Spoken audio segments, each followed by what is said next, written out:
What's going on, everybody? My name is Ben and welcome back to the bench, guys, for another episode here on our Pearl Harbor Group Build and our PBY Catalina in 1/72nd scale by Academy Minicraft. I'm really excited to go ahead and jump in today, guys, because we are finally going to go ahead and start putting some glue to some plastic. So let's go ahead and just dive on in and see what we can do. Now, I've actually been looking around at different online websites for resources and references and whatnot, and I think I have a pretty good idea what I want to go ahead and start with first. And that is the interior of the fuselage. Now, looking at the instructions, I'm not really sure how much we will have in terms of detail that's going to be showing. We have, of course, the cockpit, which looks very simple. We have the front nose area, and then we have the blisters right there in the middle of the fuselage. I'm pretty certain that that's where we're going to have most of our viewable detail. We're not going to see much in the cockpit and not see much anywhere else in the aircraft. Now, what they give us is just basically a ramp. We have a front bulkhead and a back bulkhead, and we have some gun walkways, and then the guns and some bullet shields. So not a whole lot of detail in there anyway. So we need to figure out what to do to spice it up just a tiny bit, because like I said, it will be fairly visible. And I think what we're going to go ahead and do is we're going to focus on adding some sort of structural detail on the inside, and then also spice up the bulkheads as well.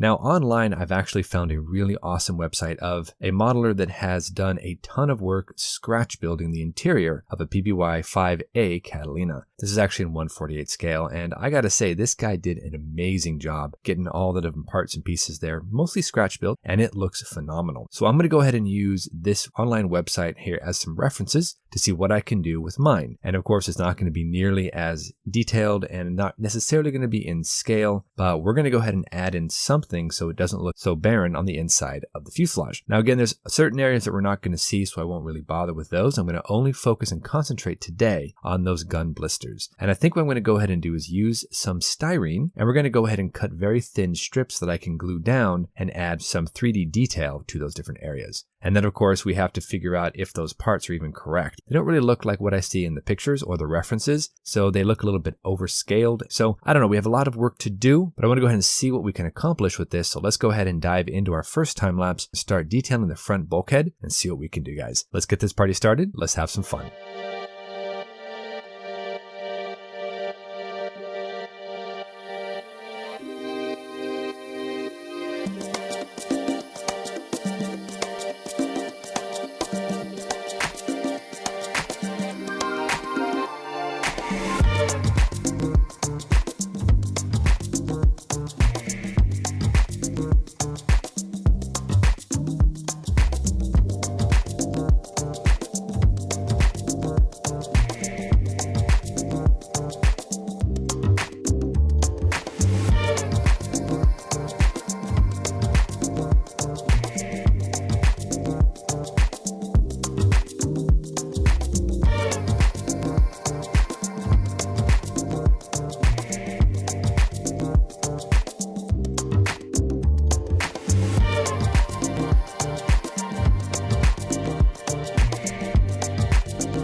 So working through everything, as you can see, I've added in some detailing here, added in some stringers and whatnot, and I ended up adding in two little chairs, like fold-out seats there on that back bulkhead. I've also thinned out our walkway that's going to go from the front to the aft part of the aircraft, and I modified one of the gun mounts. If you notice, this one here on the left side really protrudes out into the middle of the aircraft, whereas one on the right I've actually cut down and sanded off. So I think that's a little bit better. But as you can kind of tell, I did a little bit of scratch building there, and I love the look of those seats. I don't know if they're necessarily 100% in scale, but I think is a vast improvement over basically nothing. Now I want to go ahead and add in a few little boxes and whatnot, but I can add those out of the spares box, so no big deal there. Should be pretty fun. Now for the rear bulkhead, I want to go ahead and do the exact same thing, but from my references, it doesn't look like there's that much there. It's very simple. We're going to add some 3D relief, of course, like we did before with the front section, and then we're just going to go ahead and start working on the fuselage. I want to add in whatever I can in terms of structural detailing on the bottom of the aircraft and the sides right around that blister window. So let's go ahead and get back into that time lapse, guys. Get that back bulkhead all finished up, work on the right side of the interior, and then we'll see what we come up with, and we can try to match on the left side. So let's keep it going.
Okay guys, so we are back, and as you can see, the right side is more or less finished. We've got the front bulkhead and the rear bulkhead in there. We've added in some stringers and some 3D detail there for the different structural components. I think it looks pretty cool. Now, of course, we do have our gun walkways that are going to be glued into the side of the fuselage right about here, and they're angled down slightly. So we're going to tack those in at some point. And then of course I have our walkway that's going to go from the front to the aft part of the aircraft. And I've actually thinned that out just a little bit. Looks a bit more in scale now. And that's going to go somewhere right about here. So not exactly 100% accurate to what I've seen in my references, but close enough to go ahead and be sealed up behind two large clear glazings. So that should be okay. So now all I want to go ahead and do is clean up a little bit of the area here, make sure that we don't have too many pieces of plastic hanging out in front of that little area for the glazing. And then I think we're going to move over to the left side of the aircraft, and we're going to try to copy this pattern as close as we can get it.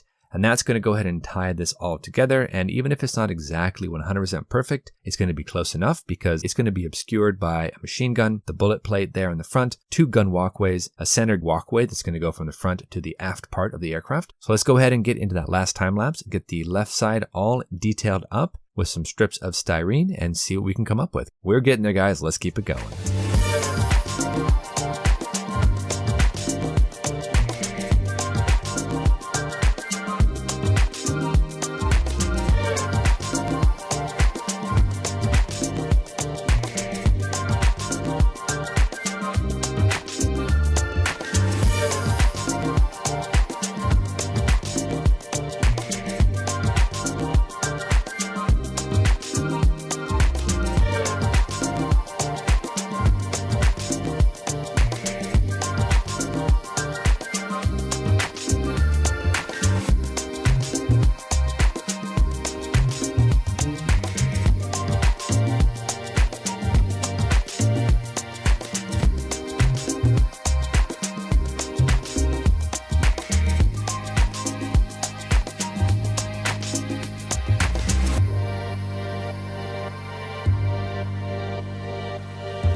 All right, everybody, as you can see here, we now have the left and the right sides of the fuselage all nicely detailed, and I've glued in that little gun walkway. Now, what I've seen in the actual aircraft is that is not so thick, but here in the model, it's actually pretty wide. So you know what, it is what it is. I'm not too concerned about it. We're going to leave it. Now we're also going to have to glue in that center pass through there from the front to the back of the aircraft, but we'll do that a little bit later. I want to save that for when we actually get in and start painting everything. But I was also thinking about doing some other things for the build, and one of the other things was I was considering going ahead and motorizing the engines for the propellers. And that I've actually done a little bit of work off camera, and let me go ahead and show you what I've come up with. Now this is a very simple little circuit that I went ahead and soldered up, and it's not really finished, of course, but as you can see, we've got two little micro motors, and then we have some wires, positive and negative lead, and we have our propellers just tacked on to the spindle on each of these motors. We've got a 3-volt battery pack and a very simple switch right here. This is my idea. On each of these motors, we have a 47 ohm resistor to hopefully bring down the RPMs of each of these motors, and then we just have some wires soldered together to go ahead and leading back to the power source. So the idea is if I can mount these motors on the inside of the engine and switch polarities on the motors so that they counterspin, and then add those 47 ohm resistors on there, we should be able to get these things to spin. So flip the switch, as you can see, they start up and they move. That's pretty cool. Very, very interesting. But of course, it all depends on if I can actually get these into the engines themselves, and that's going to be a little tricky, but there's not a lot of wiring that's involved, just basically 4 wires. Throw some resistors onto the different leads there on the actual engines, wire it all the way down through the base, down through the bottom of the aircraft, and then poke it out somewhere, slap a switch on it, and we're good to go. So that's kind of my idea. If I can play my cards right, these are the front of the engines, and I might be able to hollow out this back section right here, slip that motor right down inside there, it'll act as a cradle, it'll keep the motor nice and solid, and hopefully the little spindle will poke out right through the front of that, and I can glue on the propeller right to that tip of that spindle. But I think that's going to be it for today, guys. We've got that little blister area all nicely set up. That's good. I don't know about the front of the aircraft. That might be next episode. We might have to do a little bit of scratch building there for the cockpit. Center section where the radio operator sits, that's not going to be shown at all, so not worried about that. And then the very front observation turret, that might require a little bit of scratch building as well, but I don't think you're going to see a whole lot in there. I think the majority of the area that's going to be visible are these gun blisters, so that's where I want to go ahead and do most of my work. Getting you a real quick close-up, you can kind of see some of the detail. Now, these aren't necessarily in scale. They're just kind of eyeballed. They look okay. And when you go ahead and put these two halves together, they do create a nice little theme. It's not perfect, loosely based off of some scratch building that another gentleman did on his model, and then of course some reference shots that I found. So they're not 100% perfect or scale accurate. But again, that's not what I'm going for. I'm just going for more of an artistic representation of the area to give it some life, to give it some interest. And I think it actually ties together pretty nicely with our different chairs there on the back. Those folding chairs look pretty cool. We've got our gun ramps that kind of hang down there. We've got some structural detail that does show through, and we'll have our center catwalk. So honestly, I think it's a really cool idea. So I think it actually ties it all together, and I'm very happy. But we're going to go ahead and call it quits for today. Lots more work to do, of course, but we have made some pretty significant strides, and I'm very happy to say this model is so much fun. We need to go ahead and push on next episode, though, maybe do a little bit more scratch building, check those front sections of the aircraft like the cockpit and the front observation turret, all that good stuff. But until our next episode, guys, you know the drill. Go out there, get yourself some bench time, have some fun, build something cool, and we'll see you back here on the next episode of the Pearl Harbor Group Build and our PBY-5 Catalina. Thanks so much, everybody. We'll see you soon.